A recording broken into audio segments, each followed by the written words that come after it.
Hello YouTube, this is Ian from the Portsmouth Armory channel. I've got a couple of Remingtons here. I'm going to shoot one of them this weekend, but I thought I'd go ahead and show you both of them. And when I say Remington, I don't mean reproductions. These are two real Remingtons. I will go ahead and show you what we got here. I'm sure you're familiar with the Zouave.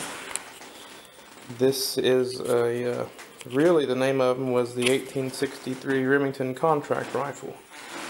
And this is one. I believe around 14,000 of these were made. This one was made in 1863. And here is an 1863 New Army. Although a lot of people call them 1858, and I do too. I'm guilty of that. But this one here was made in about 1865, somewhere in there. And yeah, the finish looks great, but I'm pretty sure that this was redone some time ago. Having said that though, the action locks up perfect, the bore is in great shape, and it's a pretty good shooter too. I'll make a shooting video on this one eventually. But tomorrow we're going to work on muskets.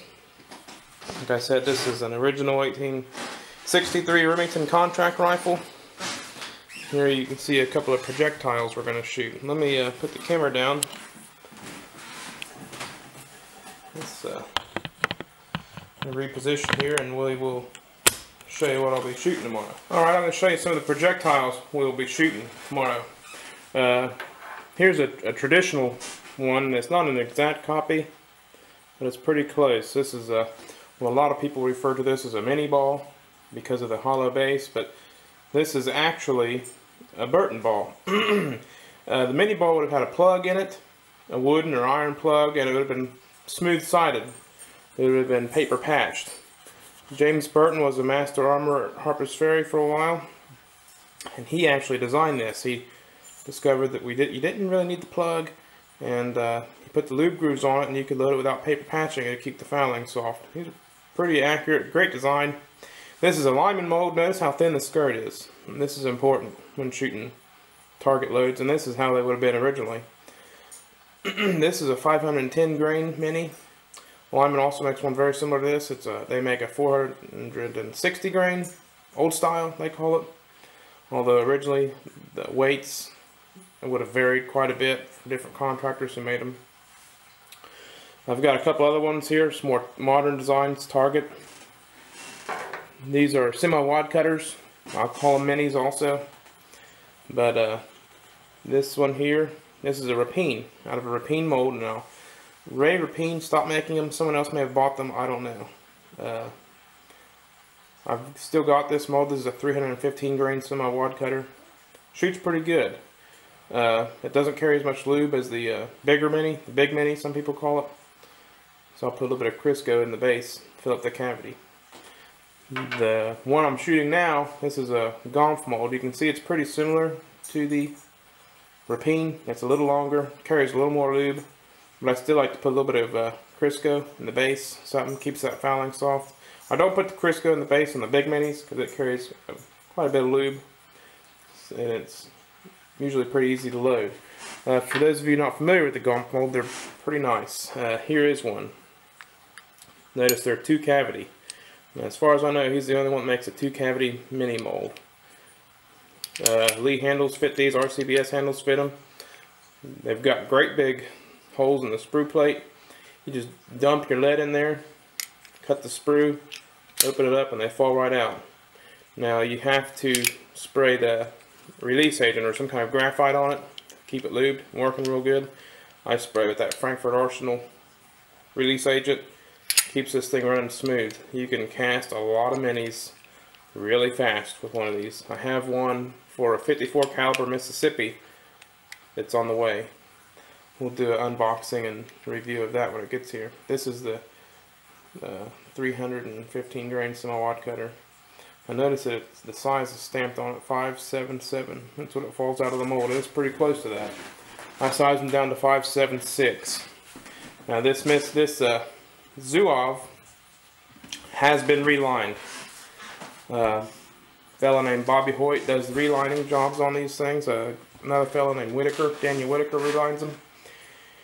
It is relined, the bore diameter on this is 577. I know 58 was a more traditional, but for ease of bullet selection, went with a 577. I sized my bullets to 576 in a Lyman lubricizer. You can get the dies from Lodgewood or S&S Firearms.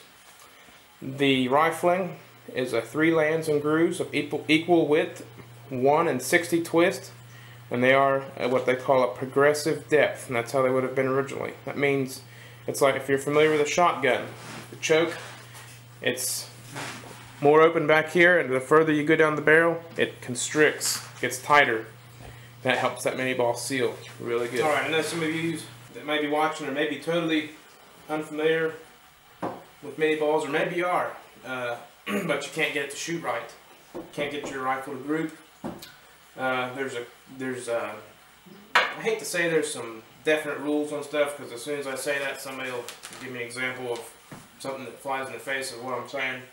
But there is, I think there's one rule that is constant with Minie Balls, and that is these have to be dead soft lead. It doesn't mean wheel weights. It doesn't mean well, you buy it off eBay or Amazon, and they say it's pure, but it isn't really. You don't know. Some sources from the scrapyard that are usually pretty soft are X-ray room lead, lead piping that is has the soldered joints cut out of it, and that's good. I get my lead from a known source. I buy virgin lead to use for these.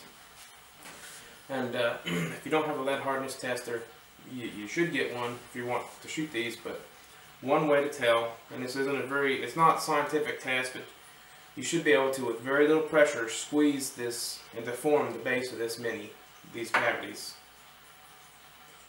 Just a little bit of pressure. I'm not squeezing on them, but you should be able to deform them. If you can't deform them, it's too hard, more than likely. Now, bore diameters on these, on some of the Italian ones, they vary quite a bit.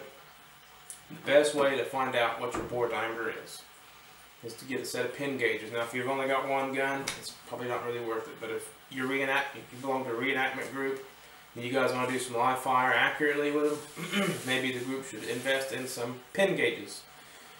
What you can do, take the pin gauge, find the one that fits down the bore. A 576 pin gauge will fit down the bore of this. So that tells me I need to, I like to size them 1/1000th of the bore diameter. So 576 pin gauge fits in the bore, means my bore is about 577. So then I size my minis to 576, and this one hasn't been sized, but then they'll fit in the bore. Now it's going to be a snug fit. That's why it's important for lube, because if it's not lubed correctly, they'll become very difficult to lube. Now another thing is, I like minis with thin skirts, as you can see. The skirt I showed you on the big Mini, all the other skirts are about the same size. Pretty thin. I shoot between 40 and 45 grains of GoX 3F, and I'll show you a group I shot with this off a bench with this Gonf mold here. This Gonf bullet. They're pretty good. They shoot pretty daggone good. Okay, so you've put your bore gauge in there, your pin gauge. You've say the 580 pin gauge fits in there. That's the size Mini I would use. 580. Size it down to that, or buy a mold that's that size. You can also, just for safety, just to make sure that the Mini will go down easy, you can go another 1/1000th under. 1 to 2/1000 is a general rule, although you can go a little smaller, 3 to 4 probably work fine too.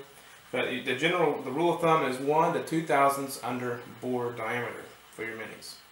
Now, if you're doing all this and you still can't get it to shoot, here's another thing, and this may fly in the face of what a lot of you guys do. To talk a little bit about nipples. A lot of nipples they have a really big flash hole, and because of that, now this is my theory, they let a lot of gas escape out the nipple and up the hammer. I like to shoot out of these Amco nipples, and you can see how tiny this flash hole is. That's a brand new Amco nipple.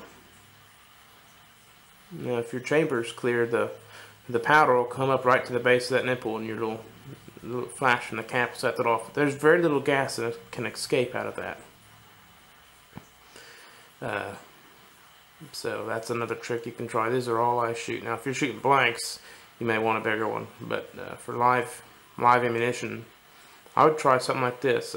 Amco from Buffalo Arms, and also Track and Wolf sells some stainless steel nipples that are pretty good too. So I'll try to get out to the range tomorrow. Try to put these. I'm still sighting this gun in. I've got a peep sight on it. I took the original sight off, rear sight. I've got it tucked away safely. I've got a blank leaf sight here, and I drill a hole in it to make a peep sight. That makes it easier to sight in for me. I like peep sights, and this way I don't have to mess with the front sight too much. I can keep the gun. I can take this out, put the original sight back in, and it's back to its original state, other than of course the reline. And that's it. We'll see you at the range. We'll see how things go. We'll try busting some birds. This target was with that Remington contract rifle. Shot 50 yards off a bench, of course. I wish I could shoot that good offhand. But you can see there's one hole in the very far bottom right of the paper. That was my first shot. I adjusted the little peep sight locator. Then I shot 5 shots into the center of that bullseye. Now there's one that's kind of out of the rest of them. I think that was the 4th shot, but there's 4 shots into that ragged hole there in the middle of it. Now I believe that bull's around 2.5, no bigger than 3 inches in diameter, and that's 50 yards. That gives you an idea of what they'll do. Now there's semi-wad cutters are not really for long range work. I shoot those for my 50-yard loads. The big Minie is what I shoot for 100 yards and beyond. Alrighty.